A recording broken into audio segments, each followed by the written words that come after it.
Solat adalah tiang agama, bagian pondasi dari agama Islam. Solat adalah amalan yang paling pertama ditanya Allah di hari penentuan. Kualitas iman seseorang dalam Islam dapat diukur dari komitmennya terhadap pengamalan ajaran yang ada, baik itu yang berkaitan dengan kehidupan pribadi maupun sosial kemasyarakatan. Solat sebagai salah satu dari rukun Islam tentu merupakan kewajiban yang harus dilaksanakan bagi setiap muslim. Namun lebih dari itu sebetulnya solat tidak hanya merupakan kewajiban tetapi juga merupakan kebutuhan bagi kaum yang beriman, karena solat merupakan tiang agama. Begitu pentingnya kedudukan solat dalam syariat Islam, sehingga solat menjadi kewajiban yang pertama kali harus dilaksanakan setelah seorang muslim mengakui kebenaran atas keberadaan Tuhan, yakni Allah. Dan solat juga akan memberikan manfaat yang sangat besar bagi orang yang mampu menyelami maknanya, sekurang-kurangnya ia akan merasa sangat dekat dengan Tuhannya. Lantas, seperti apa tanda-tanda orang yang diterima solatnya? Apakah bisa diketahui? Adapun tanda-tanda yang mengisyaratkan diterimanya solat adalah sebagai berikut. Dalam hadis qudsi disebutkan mengenai orang-orang yang diterima solatnya oleh Allah. Sesungguhnya aku Allah hanya akan menerima solat dari orang yang dengan solatnya itu dia merendahkan diri di hadapanku. Dia tidak sombong dengan makhlukku yang lain. Dia tidak mengulangi maksiat kepadaku.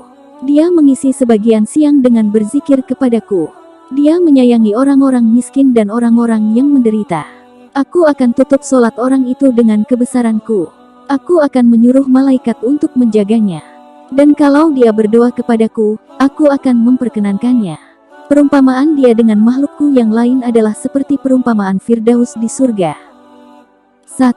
Orang yang selalu merendahkan diri. Salat yang dilakukan dengan merendahkan diri. Maksudnya, salat secara khusyuk, menjiwai, takut dan merendahkan diri di hadapan Allah. 2. Orang yang tidak sombong dengan makhluk Allah yang lain. Jadi, tanda orang yang diterima salatnya ialah tidak takabur, sombong. Takabur, menurut Imam Ghazali, ialah sifat orang yang merasa dirinya lebih besar daripada orang lain. Kemudian ia memandang enteng orang lain itu. 3. Orang yang bisa menahan nafsu. Apabila salatnya tersebut mampu menjadi alat kontrol untuk mengendalikan hawa nafsunya. 4. Orang yang selalu banyak berzikir. Salat tersebut menjadi motivasi untuk semakin banyak berzikir mengingat Allah serta menambah amal ibadah lagi. 5. Orang yang menyayangi orang-orang miskin. Kalau diterjemahkan dengan kalimat modern, hal ini berarti orang yang mempunyai solidaritas sosial. Dia bukan hanya melakukan rukuk dan sujud saja, tetapi dia juga memikirkan penderitaan sesamanya. Dia menyisihkan sebagian waktu dan rezekinya untuk membahagiakan orang lain.